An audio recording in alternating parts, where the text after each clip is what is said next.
2024년의 마지막 시간입니다. 한 해의 마지막에 우리의 마음을 무겁게 하는 뉴스들이 왜 꼬리에 꼬리를 무는지 모르겠습니다.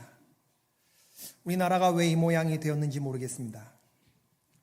그러나 깨어있는 마음으로 근신하면서 기도하면서 우리에게 당면한 문제들 하나씩을 해결하면서 나아가십시다.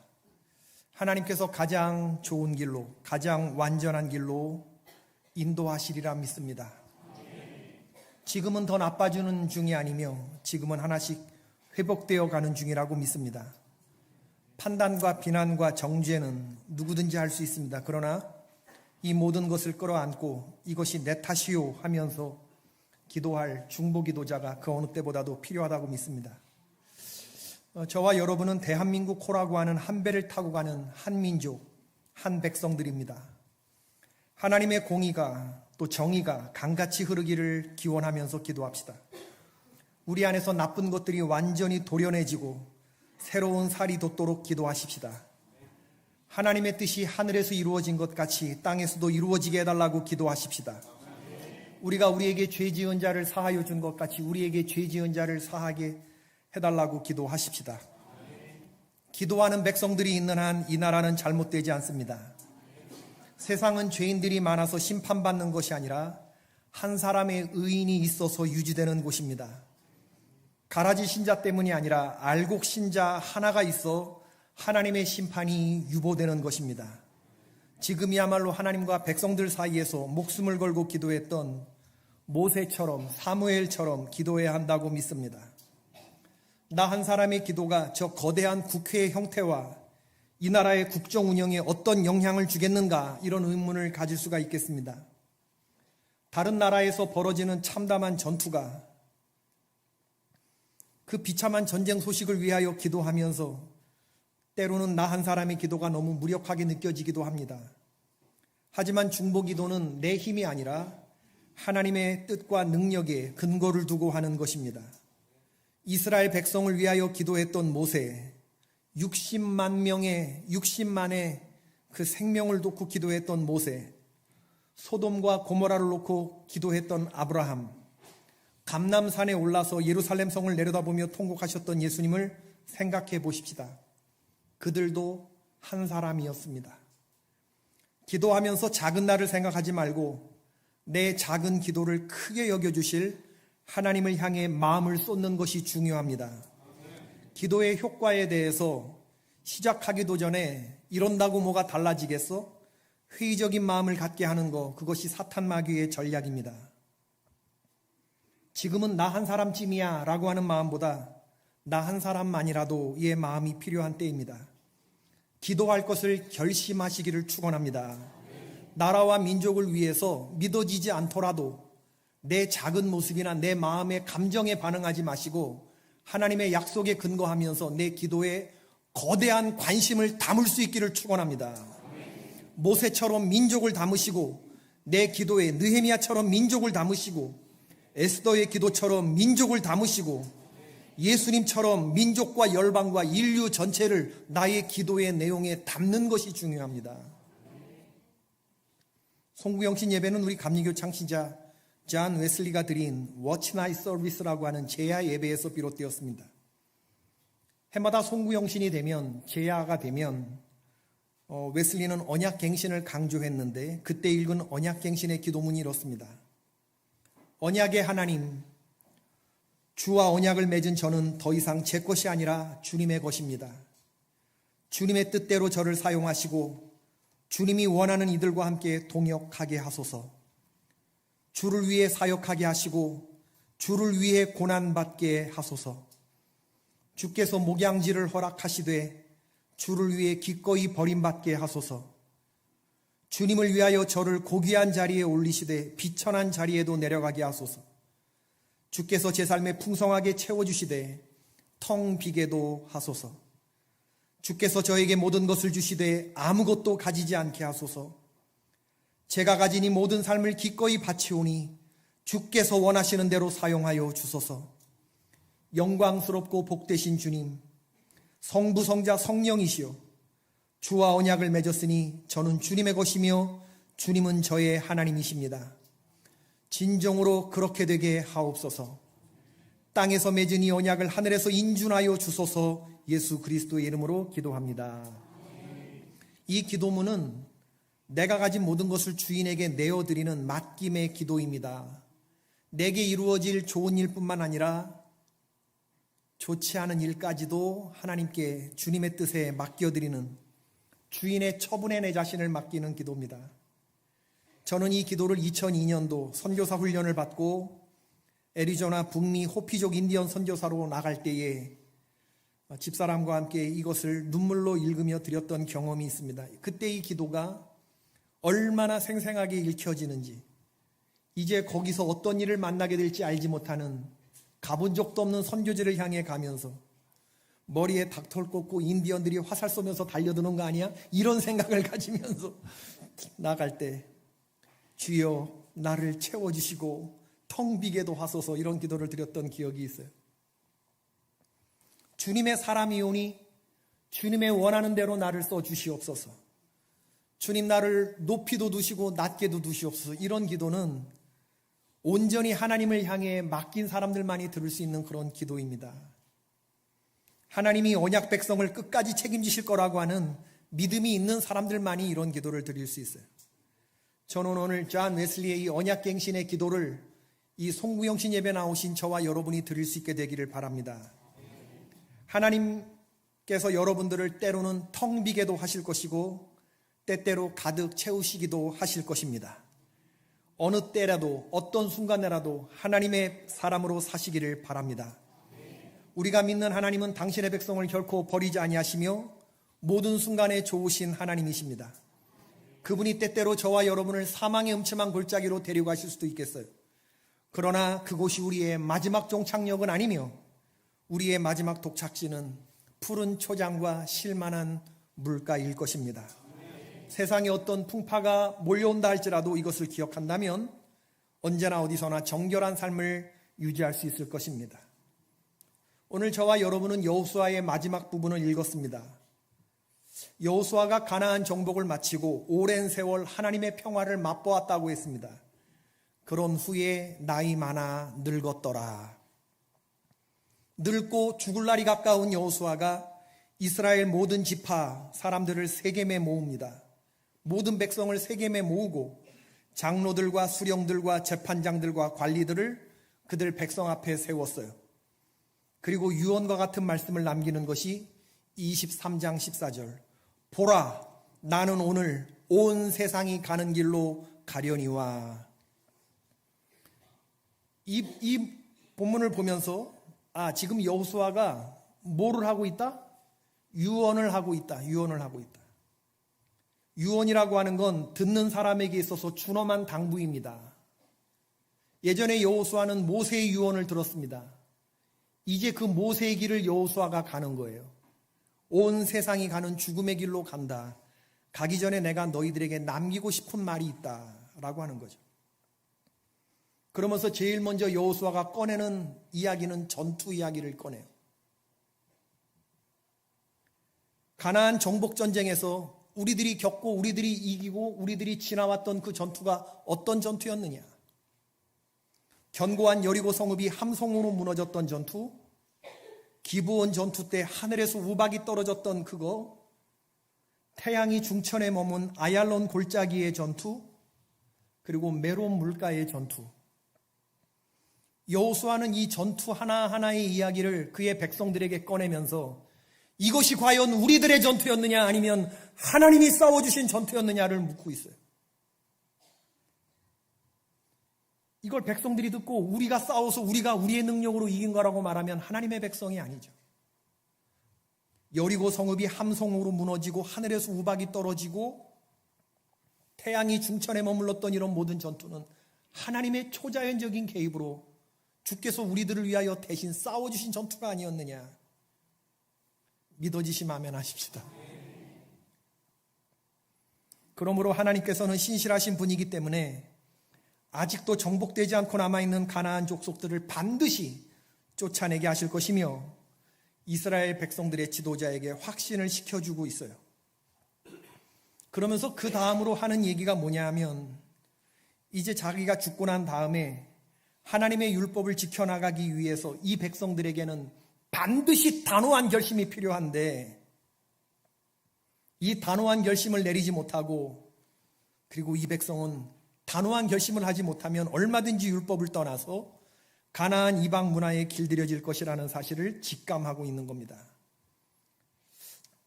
여호수아 23장 7절 이하의 말씀에서 말합니다.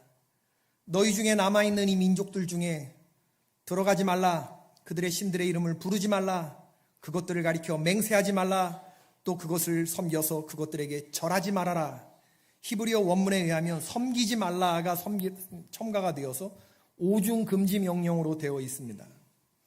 여하한 어떤 이유나 어떤 목적이나 어떤 방법으로 이방 문화가 너희들의 몸 안에 마음 안에 들어와 있어서는 안 된다라는 얘기를 하는 거예요.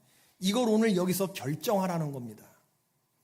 우리는 세상에 살지만 세상의 문화가 우리 안에 들어오지 못하도록 확고하고 단호한 결단이 지금 필요하다라고 하는 거죠. 이스라엘이 이방의 가나안에 들어가서 그 우상 문화에 빠지지 않는 유일한 방법은 뭐냐면 철석 같은 마음으로 접착제처럼 하나님 여호와에게 찰싹 달라붙어 있는 것 외에는 없다. 세상에 붙어 있는 접착력보다도 하나님께 붙어 있는 접착력이 더 세야 되는데 이것이 어디서부터 나오느냐? 지금 내가 하는 선택에서부터 비롯된다는 거예요. 단호한 결심, 단호한 선택. 자신의 신앙관증과도 같은 고별사를 통해서 이 사실을 거듭 강조하면서 주지시키고 있죠. 여호수아는 아직도 정복되어야 할 가나안 족속들이 많은 그런 상황 속에서 죽음을 앞둔 유언과 같은 고별사를 하면서 가나안 땅의 개간이나 성의 요새화나 아니면 가나안 7족속 적군의 동향 등에 대해서 군사적인 그런 이야기를 남기는 것이 아닙니다. 오직 영적인 조언, 오직 너는 하나님 앞에서 삼가하고 너는 조심하고 크게 힘써 너희 여호와 하나님을 힘써 섬겨라. 이것만을 누누이 강조하죠. 만일 그렇지 않고 너희가 하나님을 버리고 우상 숭배의 길로 가면 하나님은 더 이상 그들을 쫓아내지 않으실 것이며 그들이 너희의 옆구리에 가시가 될 것이며 눈에 가시가 될 것이다. 옆구리에 채찍이 될 것이며 눈에 가시가 될 것이다. 옆구리라고 하는 건요, 충격에 약한 곳입니다. 눈에 콕콕 찌르는 이런 가시가 얼마나 성가시고 고통스러울지를 생각해 보십시오. 하나님을 선택하지 못하면 이제 세상의 선택함을 받게 될 것인데 그렇게 되면 우리들의 삶이 혼돈스러워지는데 옆구리에 채찍이 될 것이고 눈에 가시가 될 것이다. 마침내 너희의 여호와께서 주신 이 아름다운 동산에서 아름다운 땅에서 너희들이 멸하게 되리라. 주님의 음성을 들으시는 저와 여러분 될 수 있기를 바랍니다. 성도가 하나님의 말씀을 들어야 하는 적절한 시기는 역경의 때가 아니라 순경의 때입니다. 넘어졌을 때가 아니라 선줄로 생각했을 때 우리는 하나님의 음성을 더 크게 들어야 되는 거예요. 영적인 위기는 상황이 잘 풀려나갈 때 틈탑니다.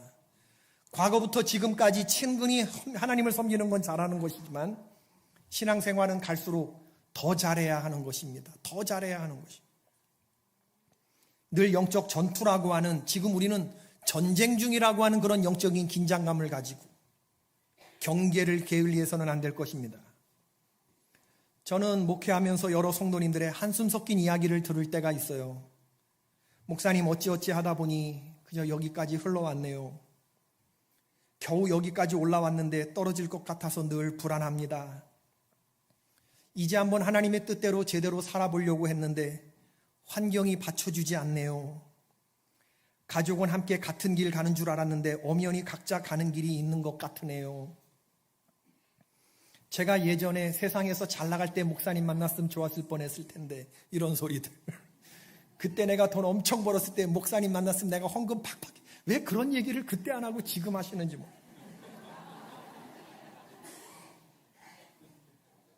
사랑에도 유효기간이 있는 것 같아요. 산다는 것이 문득문득 시시하다는 생각이 듭니다. 가끔 어릴 적부터 믿어온 하나님이 하늘에 계신 하나님과 같은 하나님일까라는 생각이 들 때가 있고, 가끔씩 하나님이 안 계시는 거 아니야? 이런 생각이 들기도 해요. 여러분 어떠세요? 100번 이해할 수 있고 1000번 이해할 수 있습니다. 그러나 왜 이런 소리를 하게 되는 것일까? 저는 분명히 얘기할 수 있어요. 신앙이 허술했기 때문에 이런 소리가 나오는 것입니다. 이분들의 삶이 하나님의 말씀 안에서 좀 더 단호했더라면 이렇게 아슬아슬하고 위태위태하고 연약하기 그지없는 삶의 푸념 같은 이야기들, 이런 이야기들은 어쩌면 우리가 신앙생활에서 단호한 선택을 하지 않은 결과가 아닐까. 하나님을 향한 고백이 선명하지 않으면 그 다음엔 우리의 삶이 흔들리게 되어 있습니다. 이사야 선지자가 말했습니다. 만일 너희가 굳게 믿지 아니하면 굳게 서지 못하리라. 저를 따라해 보십시다. 굳게 믿지 않으면 굳게 서지 못하리라. 지금 우리에게 필요한 것은 단호한 선택입니다. 지금 이 시간에. 지금까지 살아온 것이 우리 외형의 집을 짓는 것이었다고 한다면 이제 여러분, 저와 여러분에게 남는 것은 우리 내면의 집을 짓는 것이 중요해요. 존재의 집, 자아의 집, 영혼의 집을 짓는 게 중요하죠. 여호수아가 이스라엘 백성들에게 최종적으로 던지는 질문이 있습니다. 너희의 섬길 자를 오늘날 택하라. 유언은 준엄한 당부인데 왜 명령으로 하지 않고 선택을 줬을까? 하나님을 섬기라고 신신당부하면서 명령으로 남겨도 될까 말까 한 상황인데 왜 이렇게 유약한 방법의 방식에 너희의 섬길 자를 오늘날 택하라고 선택지를 줬지? 제 생각엔 명령이 안 통하니까 명령이라 여기고 앞에서 부르겠습니다라고 뒤에서 딴짓할 수 있으니까 비통한 심정으로 뽑아든 마지막 방식이 아닐까 싶어요. 이제 나도 모르겠다. 이제 마지막으로 여기서 우리 결판 보자. 너희의 섬길 자를 오늘날 택하라. 가나안 땅 신을 섬기든지 아니면 하나님을 섬기든지 여기서 선택해.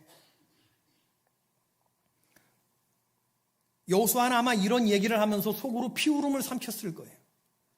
점점 다음 세대가 돼가는 게 아니라 다른 세대가 되어가는 우리의 자녀들을 보면서 이대로 가다가는 이거 뭐 세상 사람과 하나님의 사람들이 하나도 구분이 없겠는데?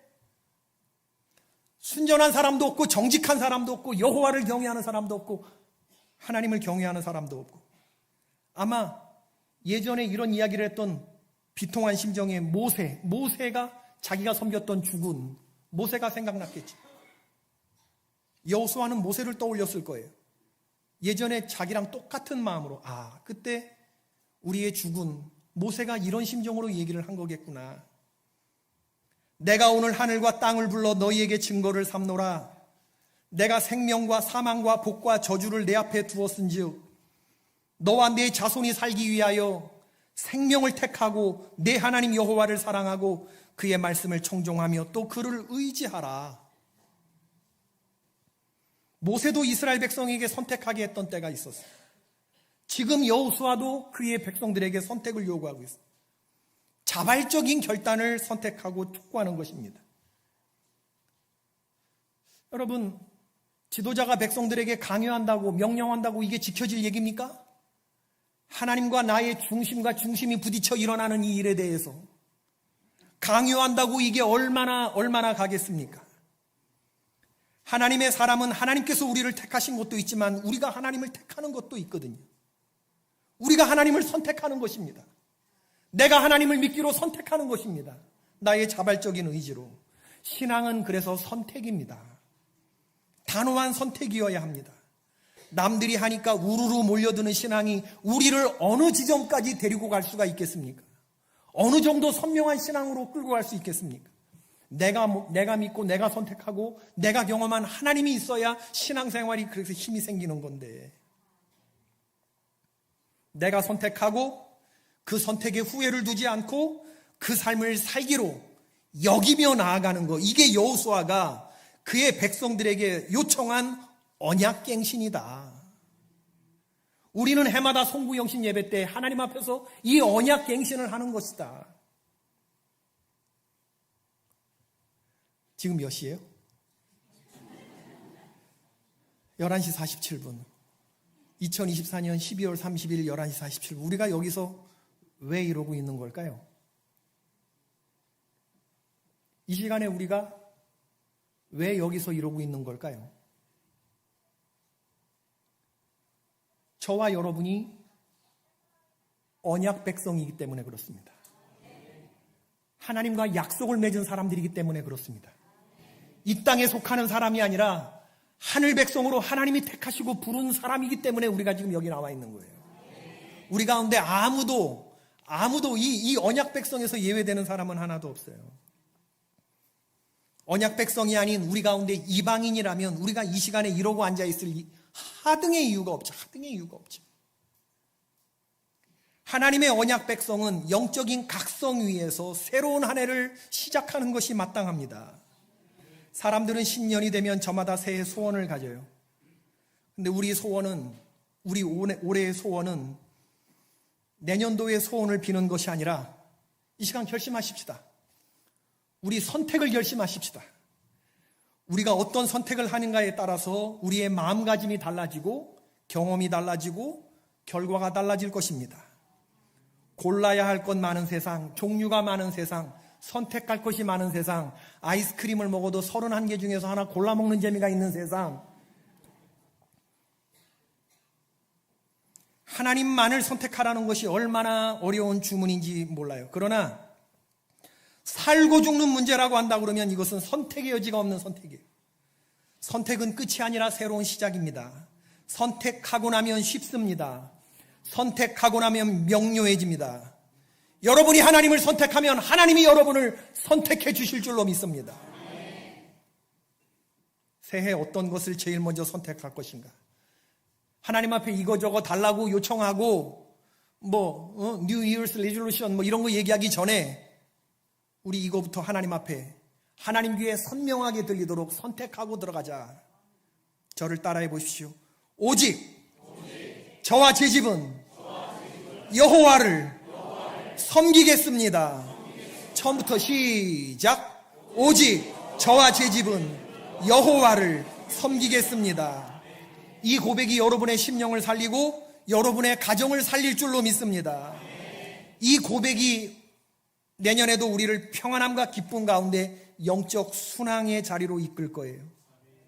하나님의 복을 부르는 신앙인의 주문 같은 거 바로 이겁니다. 오직 나와 내 집은 여호와만을 섬기겠습니다. 이 언약을 갱신하고 오늘 이 말을 여호와의 귀에 들려드리는 거예요. 살고자 한다면 망설일 필요가 없는, 고민할 필요가 없는 선택이에요. 오늘 이 언약 갱신을 드린 여러분들의 심령 위에 놀라운 하나님의 은총과 복이 이제와 영원토록 아멘.